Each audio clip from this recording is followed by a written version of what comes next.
アドベンチャーリズムハンターっていう、ところが出している、焚き火バッグっていう焚き火台の紹介です。まあこういうバッグみたいになるっていうあれなんですけどね、ちょっと組み立てていきます。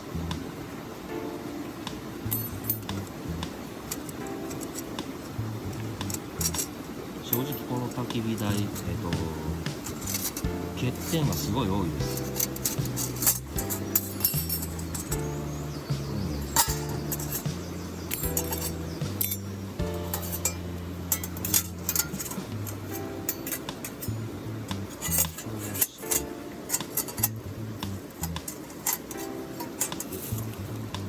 先ほどの留め具で留めるとシンプルな構造にはなってるんですけど、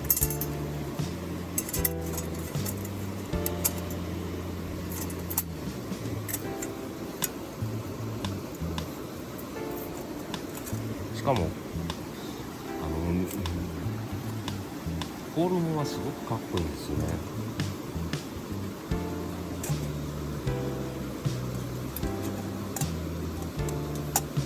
これをこうさしてよっ、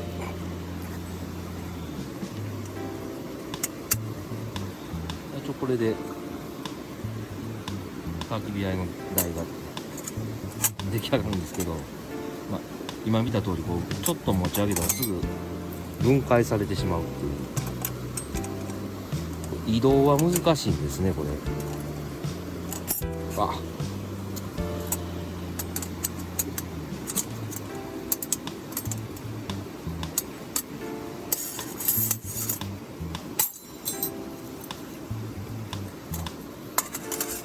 とりあえずこういう感じですね。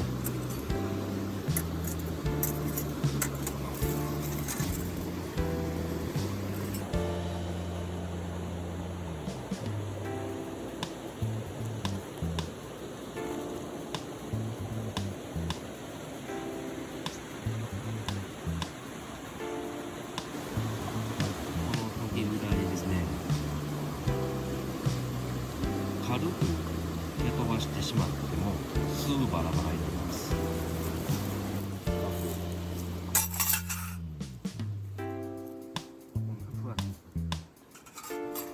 すぐバラバラになってしまうんですね。かなり気をつけて歩かないと危ないです。他の焚き火台そんなこれぐらいではねこけたりとかしないと思うんですけど、これはすごい脆いです。焚き火をします。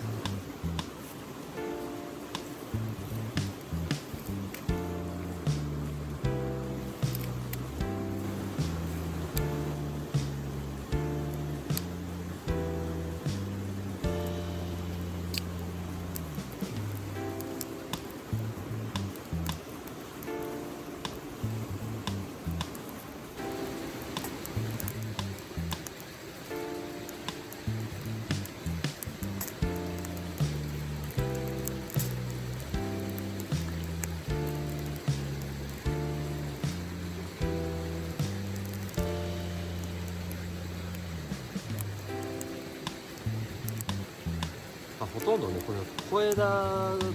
とかですね、ちょっと小さめの薪をですね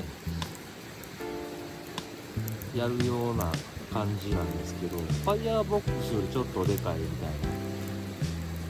そんな感じなんですけどね、空気の入り具合とかもすごいいいんでよく燃えてくれますね。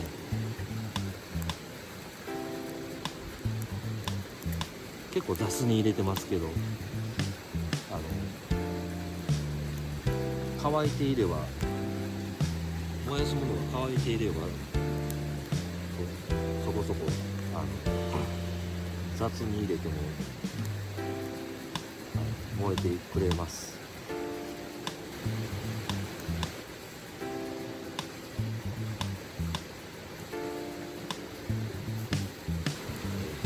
この焚き火台、重いものを乗せるとかなり不安定になります。結構ね、薪、大きめの薪をこんな感じで積んでいたら、足が熱で柔らかくなって、曲がって倒れてきたんですね。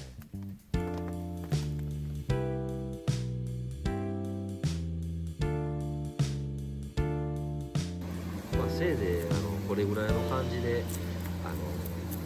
焚き火して移動しないっていうのがベストですね。これお湯とか沸かしたいなっていう時にですね、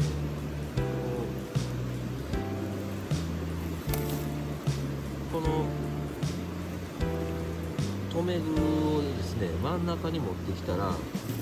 これが乗るんですけど、これ焚き火するのにはやっぱりこれ開いといた方が薪とかも入れやすいんですね。で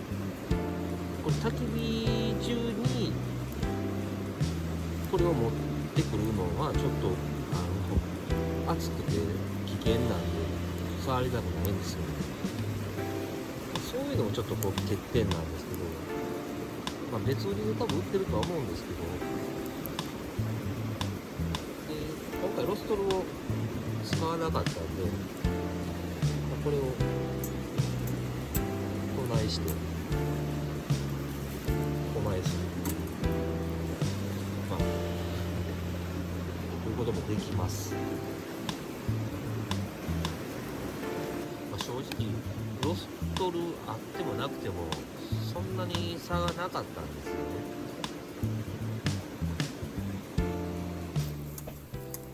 あとこんな別売りのグリルプレートっていうのもあるんですけど、これ置くとですね、下に薪をそこそこ入れにくくなるんですよね。で杉とかだったらもうすぐ燃え尽きてしまうんで、炭だったら焼きやすいと思います。初め焚き火して、炭にそれで火をつけて、落ち着いた頃調理して、調理が終わったらまた焚き火するみたいな感じやと、いいとは思います。でこの透明具もですね薄いんで、熱加わったらすぐ曲がりますし、いっぺん折り目ついたらですね、ある程度しかまっすぐに戻せません。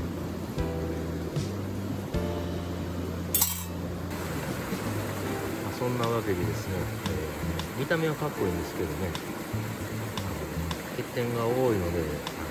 購入される方は注意して買ってください。では。